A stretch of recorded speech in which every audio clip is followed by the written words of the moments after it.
La charge cognitive. Lorsque l'élève est en situation d'apprentissage avec une attention portée sur la tâche à réaliser, c'est la mémoire de travail qui s'active. Un encodage à réaliser vers la mémoire à long terme. Cette dernière participe également à la mémoire de travail, ce sont les acquis. La charge cognitive se trouve dans cette mémoire de travail. Certaines informations seront oubliées, d'autres seront encodées dans la mémoire à long terme, mais attention! La mémoire de travail a une capacité limitée et il y a risque de surcharge cognitive. Dans ce cas, l'encodage vers la mémoire à long terme ne sera pas de bonne qualité, voire inexistant. La charge cognitive se divise en 3 catégories sur lesquelles l'enseignant pourra agir afin de favoriser les apprentissages des élèves. L'enseignant veillera donc à ne pas surcharger cette mémoire de travail. Nous avons la charge intrinsèque, complexité inhérente à la tâche et à la matière étudiée. La charge extrinsèque, qui est liée à la manière de présenter l'information, l'activité, ce sont les ressources que l'on va présenter aux élèves. Attention aux perturbateurs de l'attention, qui vont déconcentrer l'élève. Et enfin, la charge essentielle, qui est liée aux efforts consacrés à la tâche, à la compréhension de celle-ci et au transfert de schémas. C'est sur la conception pédagogique et les objectifs qu'il faudra travailler pour agir sur cette partie-là.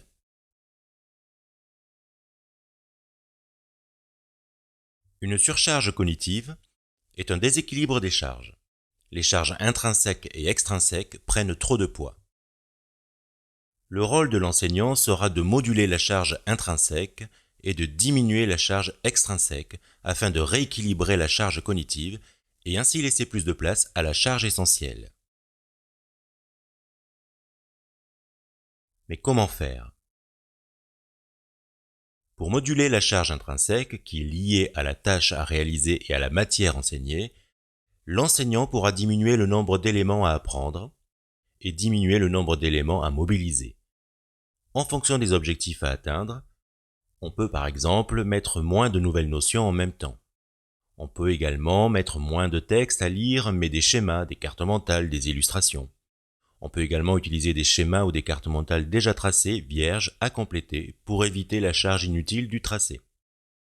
On peut également proposer des problèmes déjà résolus pour demander à l'élève la démarche qui a permis d'arriver à la résolution. Cela évite la surcharge de la résolution. On peut également proposer des ressources annotées pour guider l'attention des élèves. L'enseignant peut également diminuer l'interactivité entre les éléments en évitant de trop complexifier les liens entre les éléments, les ressources, les consignes, les tâches à réaliser. Utiliser les prérequis en proposant de commencer le cours par des rappels de connaissances qui seront utiles à la tâche à réaliser. Pour diminuer la charge extrinsèque, l'enseignant pourra agir sur la manière de présenter l'activité, mais aussi les ressources à disposition des élèves. En adaptant les supports, ce qui peut se faire en épurant les supports et éviter les éléments inutiles de décoration par exemple. Utiliser les principes de Mayer. Éviter les perturbateurs de l'attention sur Internet quand il faut regarder un site comme ressource.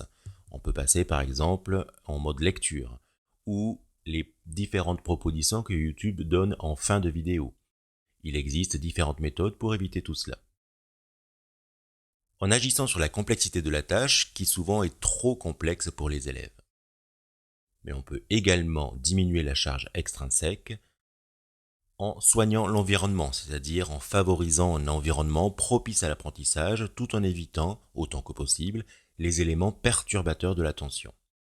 Et de prévoir des activités courtes et différentes dans l'heure de cours. Prévoir également des pauses.